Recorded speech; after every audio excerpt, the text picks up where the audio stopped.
This is Awareness Explorers.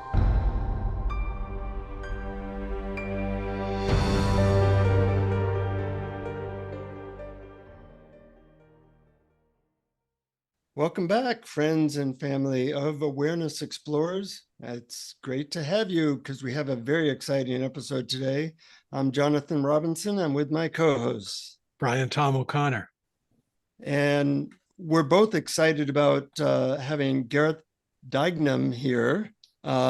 He's a teacher who has a book called Waking Up from the Dream. And I'll give you a little bit about information about Gareth, but I've been going to his Zoom transmissions, which is something that I used to not believe in until people like him would send energy over Zoom to the point that it felt as subtle as a sledgehammer, but in a good way. So I'm very excited about being able to ask Gareth a bunch of questions about his path. Let me give you a little bit of bio about him. Gareth Duignam was born in Dublin, Ireland. An awakening directed him towards becoming a teacher able to transmit powerful transformative energies, including Shaktipat and the supramental force.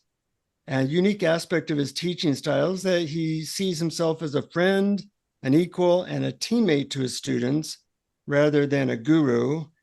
And his mission is to empower others to reach the heights that he himself has reached. Welcome to Awareness Explorers, Gareth. I'm really happy that you're here. Yeah, thank you very much. Thank you. Hi, Jonathan. Hi, Brian. Hey, Gareth. Me too. I'm very glad you're here. Yeah, very excited for this. Thank you.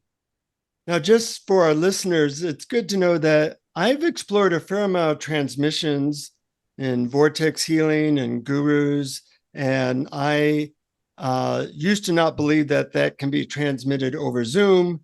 And people like Gareth and others have very ably convinced me otherwise. Brian's a little bit more of a skeptic about the whole transmission thing, so we'll have different types of questions. Right.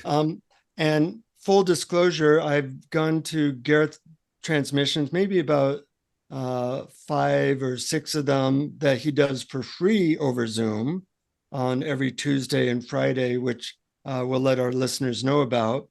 And yesterday I did one with Gareth where a one-on-one thing where you make a donation for that.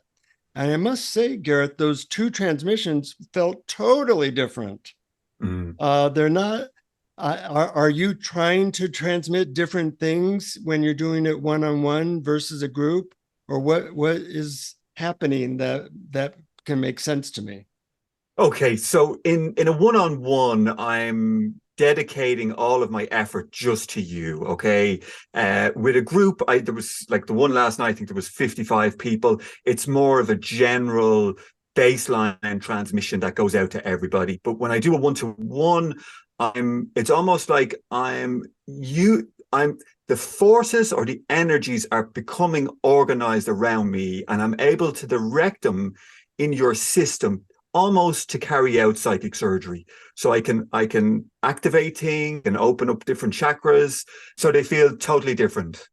Brian, I'm curious as to what would help you to become a transmission believer versus skeptic? That's a good question. I think that probably the best key for my luck would be the idea, which you did mention in your book, Gareth, that instead of, I've never experienced something coming from another person to me, but yet in the presence of other people, I feel that we are connected in the background. In other words, when I drop into noticing and being pure awareness, I feel like that is the substratum of all existence. And I feel that what's looking out through my eyes is looking out through yours. And so I can believe that there's a connection in the background of experience between us that we can connect to. Well, I think So you're right. So there is a substratum that we're all sharing. okay, universal consciousness that is what we are at the very core of our nature, okay? And we all share that same consciousness, okay? You exist within me and I exist within you. So, and these transmissions, they're not limited by space and time, because consciousness is fundamental. Consciousness is what carries these, and the energies, it's like there's flavors, there's different flavors. You can sit in peace, you can the energies can become rapturous, they can take you into deep states of samadhis. So there's all these subtle nuances, different flavors that we can get to enjoy, frequencies, almost like we're tuning in the dial of a transistor radio. We can go and we can do it. One of the things I found out early was I could tune into mass that no longer live on this planet anymore. You know, all I would need was their name. I would think about them and I could dial into their frequency and their state and I could experience it. Wow. And how did this come about? I mean, in the beginning of your book, in the first half, it's very focused on out-of-body experiences and lucid dreaming. Were these things that led to this, or were these sort of like cities, like certain powers on the side that weren't directly, you know, weren't directly causal to this ability to transmit? So, okay, so it's a good question. They were cities and they had absolutely nothing to do with awakening and, you know, like self-realization and these states. It was just psychic phenomena that I was interested in. And then it started to happen to me. Okay. But I also feel that it was a very, very important part. So all of these lucid dreams and out-of-body experiences sort of gave me a framework of when I had this spiritual awakening in the gym. It was like, oh, I've experienced lucid dreams before, and this awakening was something greater than me that awoke in my form here. So then I had a context. Oh, this is what's happened. It's not just a random thing I had no explanation for. I knew that something greater than me that was outside of my world woke up and looked out through my eyes. Yeah. And what did happen in the gym? You talk very vividly, you wrote very vividly about it in the book, but can you tell us a little about that? So I wasn't the typical spiritual seeker that you would have seeking enlightenment. I didn't really understand what enlightenment was. Okay. I was very much interested in consciousness. I was very much interested in meditation and mystical experiences, but I didn't have any knowledge of enlightenment. It just wasn't something that came up for me. And a number of years after all of the out of body experiences, I was just in the gym one morning and I stopped and I could hear the noises, the music, the light was coming in through the windows. And I just decided to stop and ponder. And something made me realize that the sounds were not outside. What I was seeing, you know, there was beautiful sun coming in through the windows. It wasn't outside. I was experiencing it all inside my consciousness. And as soon as I said that, there was what felt like Velcro ripped within my mind. It went like this. And then all of a sudden, a rush of reality. Okay. It's something greater than me. Literally just woke up like when I would experience a lucid dream and I would become lucid in a dream. And it was like, oh, I'm in a dream. Something greater woke up. I knew what it was. I knew it was universe, God, whatever name you want to put on it, a supreme being of some sort, started looking out my eyes. And then all of this supreme knowledge started to come into my system, flowing in. I knew that I had created everything. I was the being looking out through my eyes. I had created all of this reality for me to enjoy. I was veiling it. I was in every person that I laid my eyes on. Sounds like quite an experience. Do you believe that I'm curious what your definition of awakening or enlightenment is now, because I know you've been through a lot of different changes of consciousness, a lot of different frequencies or Mm. experiences. How do you Yeah. define or measure that now? So that peak experience closed down because my nervous system wasn't able to maintain that. So it was like too much. There was tears rolling down my eyes, down my cheeks. I was like, I just couldn't take it in. It was so much overwhelming. My nervous system couldn't handle it. And, within 10 minutes, that aperture closed down. But I was then left in a state of self-realization. The self was awake. Fear had fallen away immediately. From that one awakening, fear was gone from my system. There was a deep sense of peace. I knew at the center of what I was unbounded awareness that never dies. It was never born. It will be there all the time, just witnessing and allowing my life. Now, I wasn't perfect by any means. The ego was still there. There was still a lot of work, refinement to happen with the human. But that was the very start. That was the start of me becoming a spiritual seeker. Mm-hmm. And I'm curious.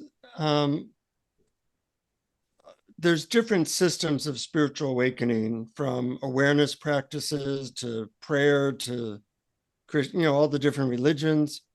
And yours seems to be largely based on receiving transmissions from, say, different divine beings or teachers. And do you think that that is a path everybody can benefit from, or is that more like your system was just geared to awaken through such experiences? Okay, so it's not a path for everybody. There's a dry path, which is like the awareness side, self-inquiry, and then what I would say the Shakti side, very much the experience, the direct experience, meditating with them energies, feeling them in the body. So there's two sides to awakening. There's perception. There's the perceptions that awaken, and then there is the body that has the experience of enlightenment or awakening. And I feel both are very much needed. You want to have the awareness, and then you want to have the enjoyment of how it feels in the body. Mm-hmm. And And that came with the transmissions. Yeah. When I receive transmissions, I'm very much affected by them, usually for, a few minutes, maybe a few hours. Is there spiritual benefit to, is it kind of like each time they raise your frequency a little bit till eventually you stay in higher states, or how do you see that? Yeah, it's almost like taking two tuning forks and bringing them together. You've got one that's resonating at a high frequency. You bring another one to get, in close proximity, and that will eventually, come to the same vibration.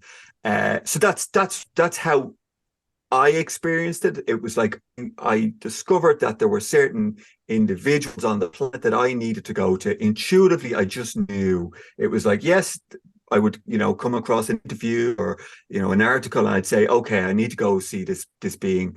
And I would receive transmissions. Sometimes it was just one workshop, and that was all I needed. I would get what I needed, and off I went. But there was like 3 or 4 that were really important for me. And you wrote in your book that there are 3 main energies that you work with and can transmit. Shaktipat, the light transmission, and the supramental force. Could you talk a little bit about the difference among these 3 and which you prefer and why? Yeah. Okay. So at certain stages along my there's no one that is better than another. Okay. It's just that at certain stages along the journey, one might be needed. Okay. And it's just knowing what you need. So for me, the first transmission that I received was Shaktipat. And that that literally that first intensive that I went to, that awoken, my Kundalini was already awoke, but it put up so much that I started experiencing incredible bliss that lasted for 3 or 4 months. And I mean, this bliss was incredible. It was there 24 hours a day. My eyes used to be crossing, my jaw used to be going when I was driving into work. I would find that I would need to take time out and not deal with people. But it didn't really speed up the awakening process. So I found the light transmissions, the light transmission sped up the awakening up to unity consciousness. And then the supramental force brings you beyond unity to the Brahman and para Brahman. They're, very, very advanced states. I mean, if you ask me what was my favorite, I like the supramental force. Yeah. Can you read when you're working with somebody what force they might need the most, or what force their system is longing for? Okay, so for instance, I'm just back from a 7-day retreat in Portugal, and we use quite a lot of the different transmissions. And to some people, they're really, really suited. They'll go, oh, the SAT, the supramental, or the SAT, it's known as well. They just get it. They'll sit there and it'll take them into samadhi. That's what will happen. They'll start to experience equanimity. And then other people are just, they like the Shakti energy, they like the movements, the feminine energy. So they get what they want. They get whatever they need. Yeah. Mm-hmm. But when you meet someone, can you see which force, or is it kind of hit and miss? You send them all, you send them each an appetizer of each, and you see which one they respond best to. Yeah, I mean, generally in a one-to-one session, I'll work with a light transmission, because most people, they want to advance along that awakening process. So I'll start each session off with a light transmission. It takes about 10 to 12 minutes. I'll bring in light, and light is a metaphor for information. So I'm opening up the system and bringing down information in the metaphor of light down into their systems, which are sealed. They seem to be sealed off, okay? And I bring light down and I expand it beyond the limitations of what they are, okay? And over time, that will eventually lead to self-realization, God consciousness, unity consciousness. So I normally start with that, and then most of the times then there'll just be Shakti energy, just transmitting anyway, and then the sat will just come as well. It's just in there. It'll start coming. And they feel very different. The Shakti energy is more of a warm, fuzzy, loving energy, whereas the sat comes down and in through the top of the head, and it pulls people to deep states of meditation and samadhi. And can you go tell us, for some of our listeners aren't familiar with some of these Sanskrit terms. So the Sat, or the supramental energy, connects you with Brahman. Could you just maybe define those terms a little bit for us? Yeah. Okay. So Brahman is the absolute. So it's consciousness before it became conscious. Okay. So there's absolutely nothing there. It's outside of creation. And what happens is when an individual in creation reaches that state of Brahman, the soul, the self, the awareness at the center of them is reunited with that sea, that ocean of consciousness that's outside of creation. Okay.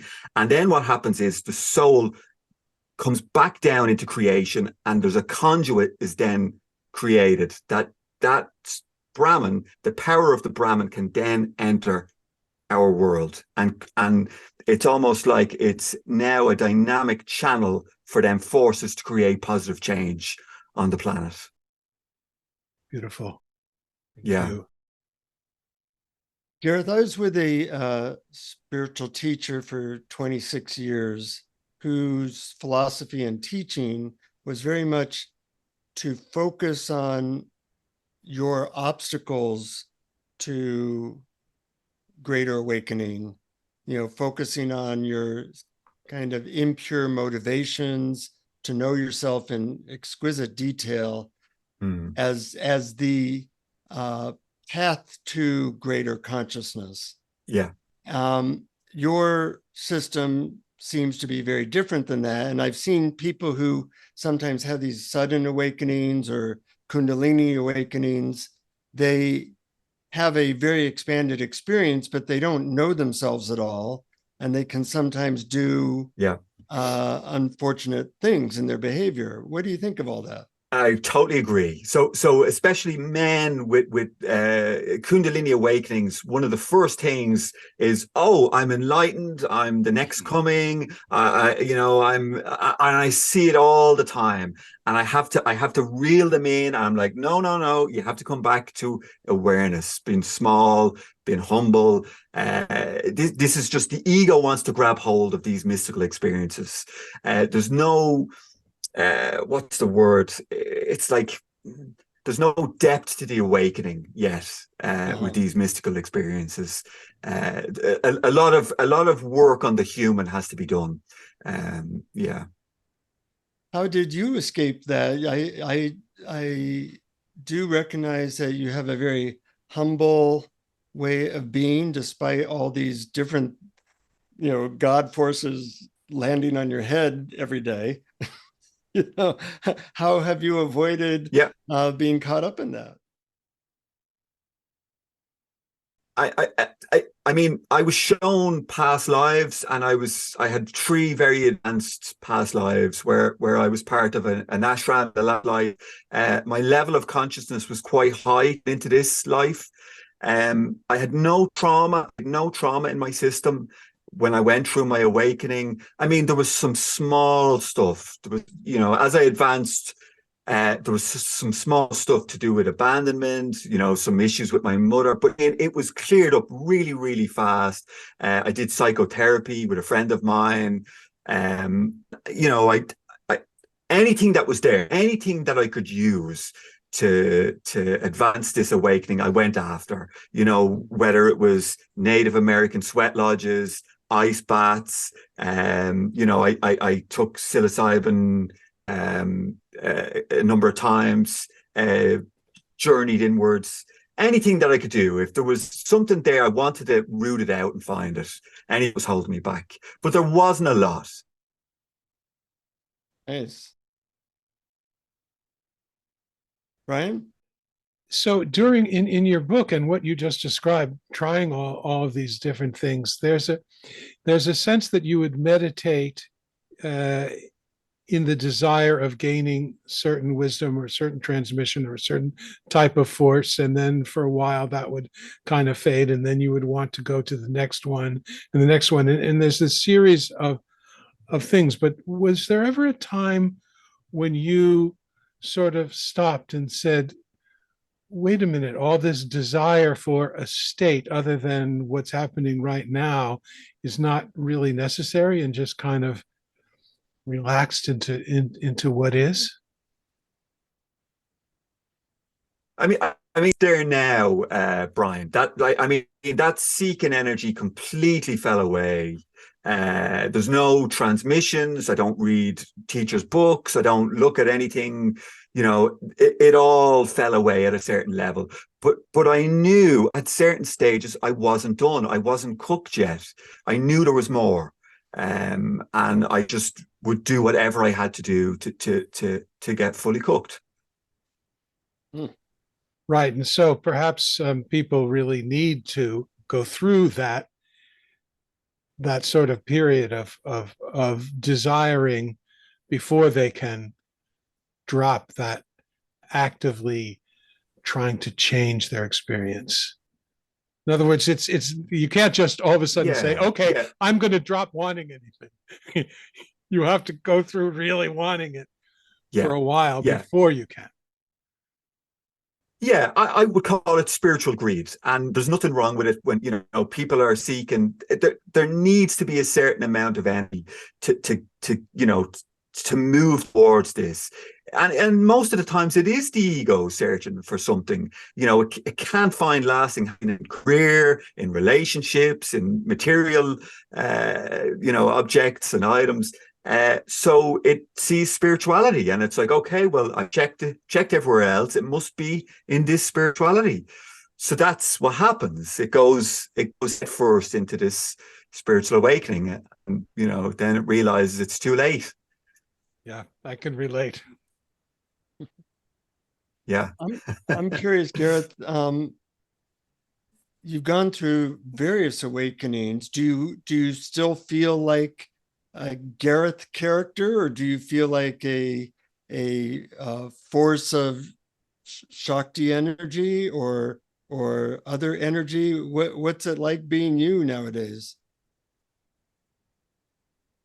So it's both. So I still maintain, I'm still very grounded. I'm still very down to earth. I'm not one of these people who spiritually bypasses the human. I've got kids. I'm still here in the physical reality, but I'm also a channel for them divine forces that can come in, and especially when I work with people. So it's like I don't meditate anymore. I don't do any, spiritual practice. I don't meditate, I don't do self-inquiry, I don't do mantras. So, my life would be, I go running most days. I look after my kids. Just very normal, very down to earth person. But then when I'm on a retreat or working with people online, it's that force can just come down at will and work through me. Yeah. Mm-hmm. Do you have any sense of mission or thought or hope for the future of how things will go, or is it just kind of, this is what's happening now and that's good, and you just are in a more passive position? There is something. Yeah, there is a mission that will. I know what's happening. I can sense it. It's at the moment I'm working with groups, especially in my retreats. There's like 30 people, 35, and I can just see that my ability to be able to reach more people is just growing and growing. There's no limit to what I can do with these energies. I can sit there for 5-7 days, and this energy is just, I could fill a stadium with it. There's no limit. It's like 35 people. I could have 35,000 people and affect them with that energy as well. So I know it will, over time, the people, it's going to grow. Mm-hmm. Yeah. Yeah, go ahead. No, go. You finish that. I was just going to say, to what degree, I don't know, but I'm open to everything. I'm open to everything. So I was thinking of returning to the question that Jonathan asked me, because I believe there probably are other people who are skeptical, and I was too, and to a certain extent still am. But I think that the best way to do it is, I just want to tell you about my experience, and then take it from there. So, forgive me if I go on a little bit here, but yes, I've always been skeptical because I've never been in a situation where transmission was claimed, where I felt something coming from outside of me. And Jonathan would tell me about experiences that he had that blew his mind, and maybe I was a little jealous of that. But still remain somewhat skeptical and thinking maybe there are two different types of people. Like there are people, for example, who are hypnotically suggestible and people who aren't. And I thought maybe I'm just not. But I read your book, and which I enjoyed very much. And during the course of reading your book, I got a feeling, oh, this rings true to me somehow. This man is being honest about exactly what happened to him in his experience. And I got a kind of a warm, kind of loving feeling while reading the book. So then I said, okay, this is happening. Let's experience it for myself. So yesterday I attended your free Tuesday night Zoom transmission meditation. And what happened then at first was that I got extremely uh, uh, restless, and particularly in my legs. I just couldn't, they just wanted to be moving. I'm sitting there, they got very restless. And so I said, well, let me try. You had mentioned pranayama breathing, which I'm no expert at. But I said, well, let me try that. And that all seemed sort of extremely difficult and effortful and not too helpful. And then I started thinking, well, is this really anything happening here? What's going on here? And then something occurred to me, and I thought, well, what if instead of sitting here doubting whether anything was happening, what if I just said to myself, yes, there is transmission happening? What if I just said, or maybe even pretended or imagined that there is? And then I started to feel joy and laughter bubble up, and I started shaking with inner laughter inside as soon as I let that go. And that was quite marvelous. And then that subsided for a while. And then after realizing, after not being sure what to do, I decided to do my own form of meditation, which is simply being awareness, looking at awareness, being it. And that always works for me in that it brings up causeless joy. And indeed, that happened then, but it was an extreme version of that. Again, shaking with inner laughter throughout this. And that was very nice. And the restless in my legs calmed down, and that all calmed down. And then I fell asleep. Wow. So I just wanted to know, I'm confused by that because, oh, one more thing to add. So later that evening, 10 p.m. or something, I don't know your hours, but it's overnight in Dublin.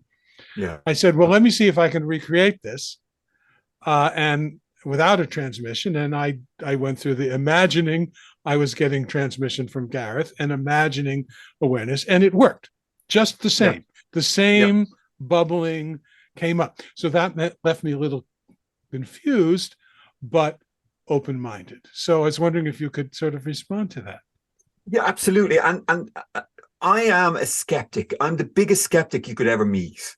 So for me, it was all about like direct experience. I had to have a direct experience with all of these things. It was like, and like when you receive these transmissions, when they really get hold of you, you can't deny them. It's like something is happening here in my body, and it's not the mind. You're switching the mind off, and you're dropping into the body, and you're feeling what the body's experience of these subtle energies are, and they're palpable. So what you described there when you recreated it is these transmissions are always there. They're always available, right? You just need to be able to connect to them. It's the same way when I do the meditation on Zoom, the recording is put up on YouTube. And then that recording could be there for 2 or 3 years. People can come along, click play, and they receive that transmission. 2 years later, some of the meditations still hold the transmissions. It's always there. You just need to know how to access it. So by you thinking about me, all of a sudden, that's your www.garethtransmission.com. And that's what opens up. And that's how I used to do it. So I'm on the right track there. You're definitely on the right track. Yeah. So you're saying like really, Holy Spirit transmission, I'm ready, or Gareth light transmission, I'm ready. Is it really, it's just a matter of clear intention and having some initial experience probably helps. Yeah. Having a knowing of what you're connecting to, and vice versa, me knowing you, that's the main connection. That's, Mhm. but then once you're introduced to the energies, especially the supramental force, so if you come on a retreat with me and you sit in the energies for 3, 4, 5 days, you've been introduced. You don't need me anymore, right? You leave the retreat, and all of a sudden, it's like that energy puts a tracker on you, right? And you're on the other side of the world, and all of a sudden, it starts coming in at random times during the day, comes tapping on the top of the head. It wants you to sit down and meditate, and you'll feel it. And it's like, oh, I can feel it. Close my eyes. It'll work on you for an hour, 90 minutes. It can be rapturous sometimes. It can be absolutely, really blissful and delightful. And then all of a sudden it'll do what it needs to do, and it'll recede, and then you can go on about your day. And that's how it was for me. Mm. Yeah, I do get those types of energies. And sometimes I say, excuse me, I'm busy now. Excuse me, I'm busy. Yeah. Yeah. And sometimes I say, oh, well, great, good timing. I got an hour here. Yeah. Yeah. Well, that's a wonderful description of it. And I used to be skeptical that this stuff can happen over Zoom. Is it more powerful in person than Zoom? You and I haven't met in person, Yeah. but one-on-one, it was enough that I was like, if this was any more powerful, my body might explode. Yeah. In person, it's even stronger. It's just, yeah, it's even stronger. It's even stronger. So we just did, and we have a mutual friend who came from San Francisco, and he did the 7 days.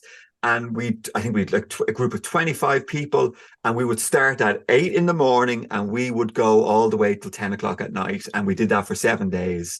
And I mean, it's incredible. It really is. And each day is building. Each session, from one session to the next session, the energies are building. They're doing different things. They're clearing in some sessions. The next sessions, it's awakening. The next sessions, it's Shakti, it's Kundalini for some people.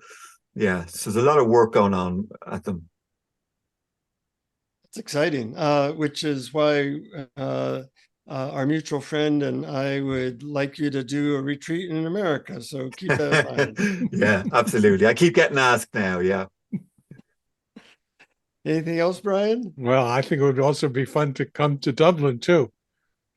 You just want to come for the Guinness, though, Brian. No? That's right. I just want to come for the Guinness.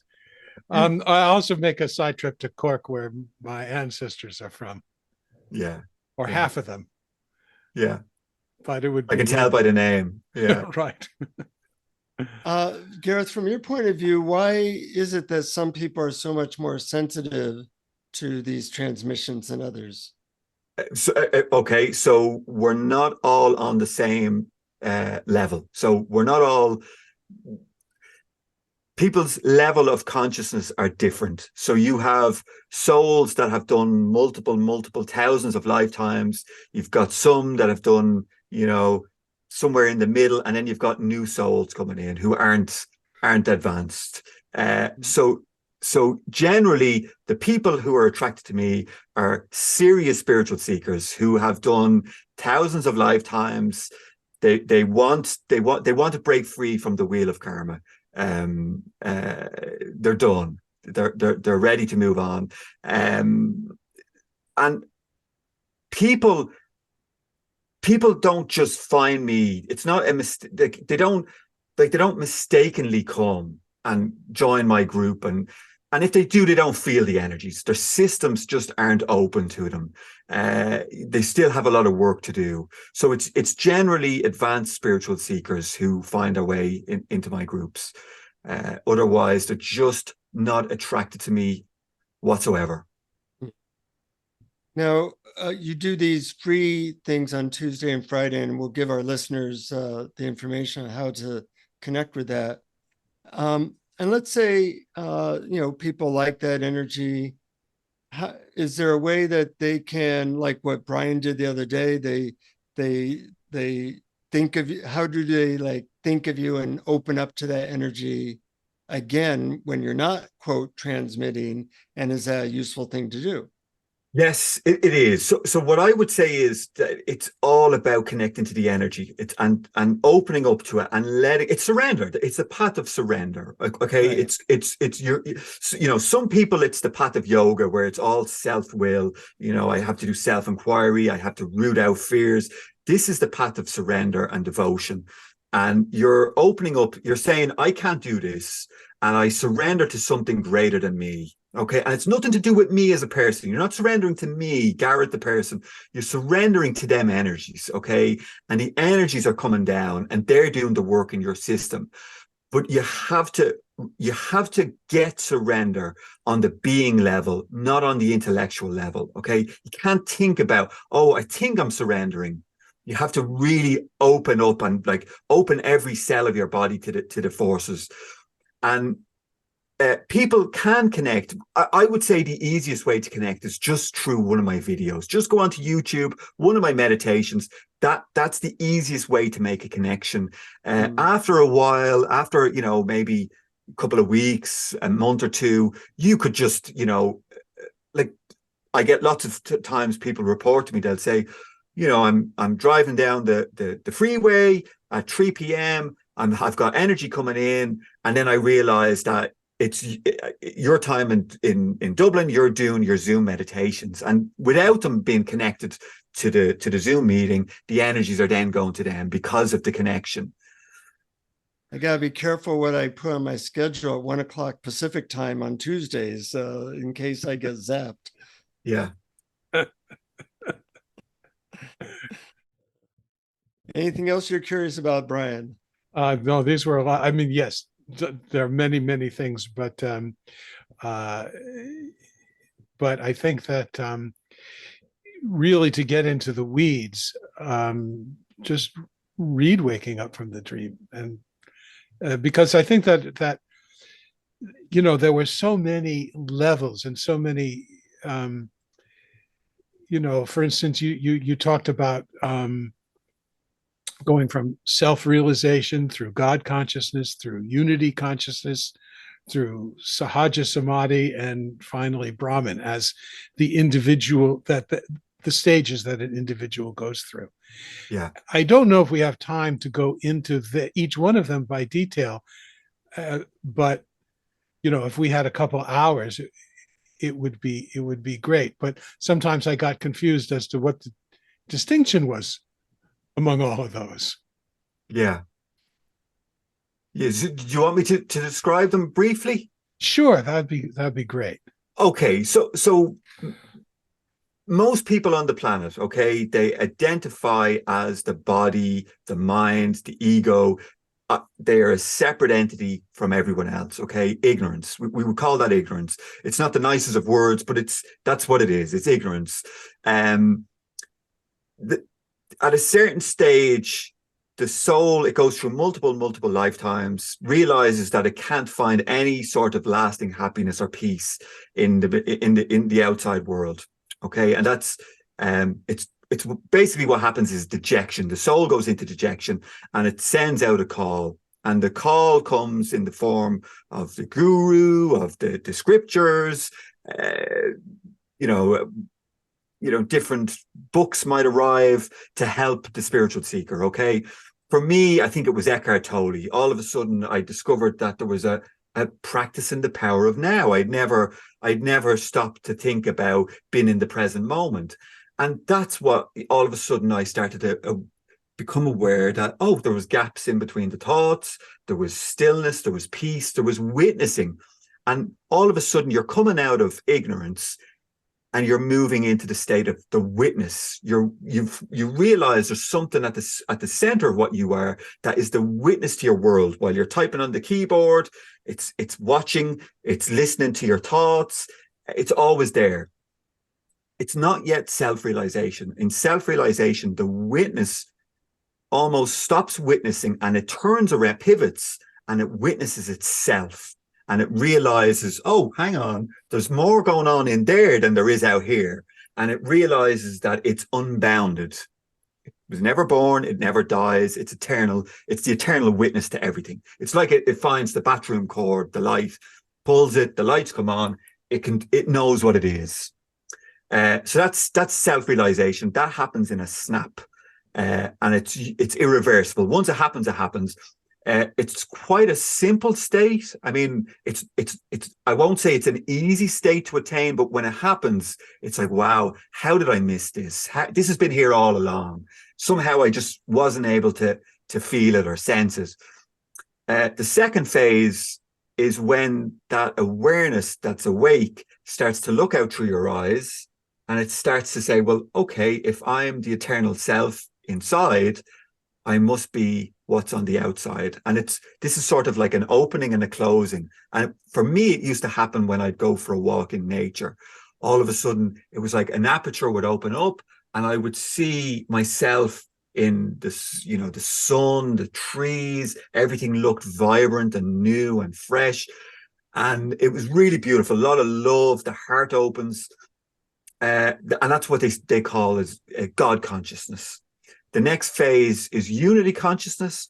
And basically what happens in unity consciousness is that self on the inside, the boundaries, the limitations of your being dissolve, and your consciousness merges with the collective consciousness.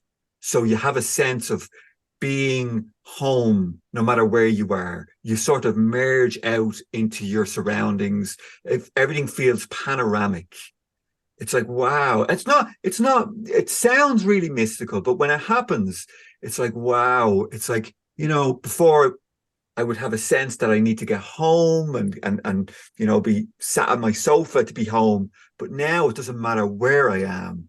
I just merge into my surroundings. I can be in the middle of a city and still be home. So the limitations, if it almost feels like the edges of what you are dissolve and your consciousness merges with the collective. And it's a really beautiful state. Sahaja Samadhi is the eye thought that resides in the heart, that dissolves, that eventually drops back down from the intellect into the heart, and it dissolves. I think some people they describe that as awakening in the heart level. It drops from the intellect down into the heart. The I-ness dissolves. It's more of an encompassing, loving sensation. But the I dissolves. It dies. It's no longer the root cause of all our suffering. Brahman consciousness is when the soul eventually gets sucked back into the ocean of the absolute, and it knows itself as Brahman before it became conscious. What a beautiful summary. I'm so glad I asked that question. Yeah. That's not easy to do. That was my entire religious studies college experience in 3 minutes. Yeah. And you know what? It's because I know it so well, and I've lived all of them states, and this is what I do. I'm constantly guiding people through these states, and I can tell where they are, and I know it's like I took up running, and my dad was an elite runner. He was like really, really gifted runner.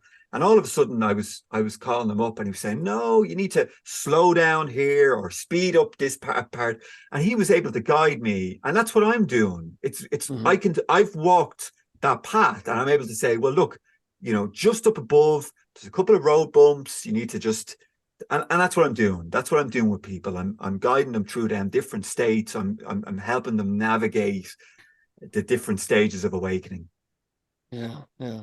And you do it really well with a nice attitude, and I really feel honored to be able to be the recipient sometimes of that.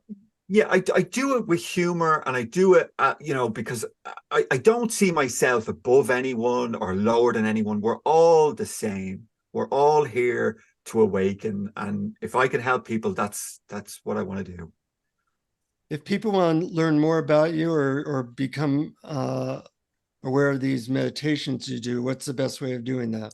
So they can go onto my website. It's truespiritualawakening.eu, and they can join the meditations. They're free. I don't ask for anything. That's on a Tuesday and a Friday at 9 p.m. UK time.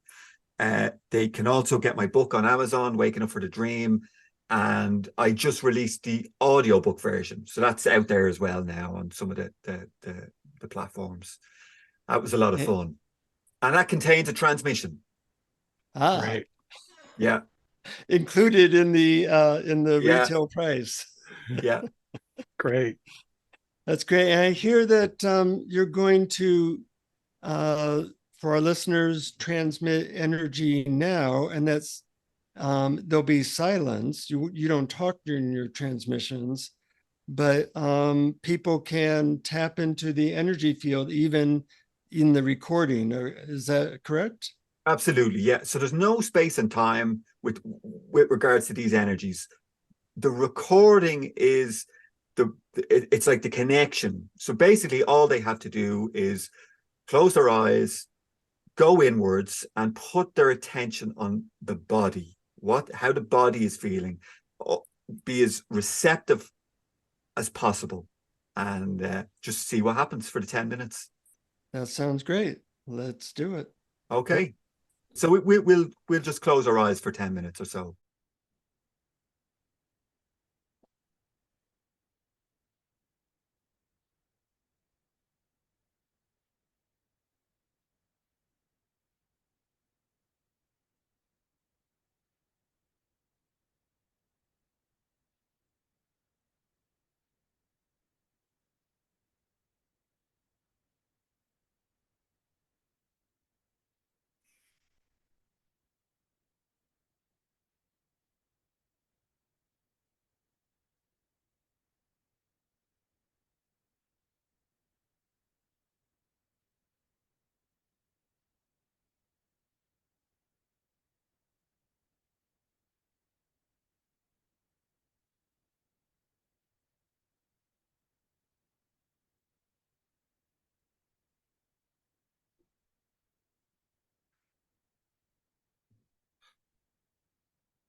Okay, meditation is over.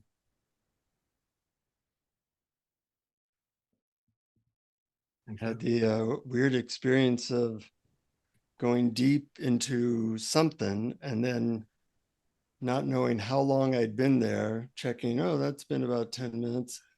But then I realized, oh, I'm on a podcast now. Who am I? Where am I? What's going on?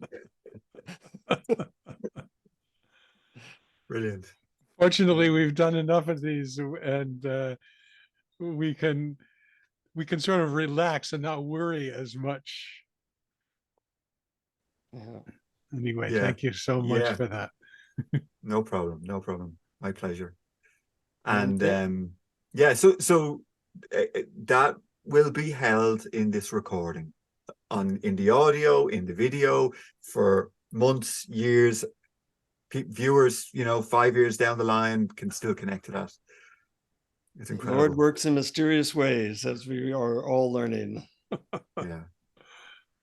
Well, thank you. Well, to our Patreon supporters, thank you to Gareth. Thank you for all the powers that be. And we thank our listeners, and keep exploring. Keep exploring. Thank you for listening to Awareness Explorers. To learn more, you can check out our website at awarenessexplorers.com. Please subscribe to our podcast on your favorite podcast app. We'd love it if you would post a review. And please share our link on Facebook and with family and friends, because knowing yourself as awareness is the greatest gift you can give yourself or someone you love.